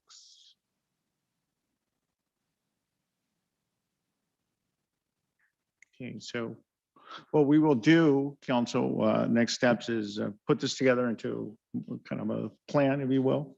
And along with that is put together what would be called a implementation action plan, in which we list each of these priorities and identify the next steps under each one in terms of what the timeline is and what the steps are to be able to accomplish it. And that will be our matrix in terms of how we monitor the progress and report back to you. All of us will have some piece of it. Some of it there'll be a lead, and then there'll be others that work on it. And then that'll be our reporting method to you. Typically, these are updates we provide to you on a quarterly basis of how we're doing with these policy objectives. And so that's the next step. So put them and memorialize into a document along with the implementation plan, and we'll bring that back to you as part of the budget. So when you adopt the budget, this will become a policy document that you will also adopt as part of that, so that we have a record of what those council priorities are as we move forward. Any questions on that, Mayor, Council? Yes. How much of this will we share with the city? Will we let It's them know? public information. What we will want, Everything? Perfect. Okay. what we will want to do is, once you adopt it, is disseminate and say, hey, here's our city council policy objectives. We'll break it down by, the near term and future. The ones that are highlighted, the same thing, we will identify in terms of the next steps, and all that's public information. And, one thing I've learned over the years is if we don't tell our story, nobody will. Yeah. And so we will use all our available media outlets to conduct outreach and engage the community and put that out there, as well as the updates when we provide progress updates to you on a quarterly basis. That'll be a public document that will be available, and of course we'll want to share. Thank you. Any other questions of staff? Good. We'll need to go into a recess at this point. So if we have a motion, and then we'll have a closed session that involves the public employee performance evaluation for city manager and city attorney. Motion to recess in a closed session. Second. Okay, it's 6:05. Motion and a second. All in favor, say aye. Aye. I oppose Aye. no. We are in closed session.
think we can reconvene with the closed session being complete, and I'll call upon the city manager or the city attorney to lead us in our report. Thank you, Mayor. As you mentioned, the city council recessed into closed session. The item is listed on the special meeting agenda. There was only one item tonight. There was the public employee performance evaluation for the city manager and the city attorney. With respect to that item, the city council, all members were present, and the city council conducted evaluation. It looks like they've completed the city attorney evaluation, and they are still in the process of doing the review for the city manager. And so that will be continued we will put it as a placeholder at least at your next city council meeting, which is next Tuesday. And then we can at least get some further direction at that meeting. But that concludes our report. Any other comments? Motion to adjourn? Make a motion to adjourn. Second. All right, we have a motion and a second to adjourn. All in favor, say aye. Aye. Aye, opposed, no.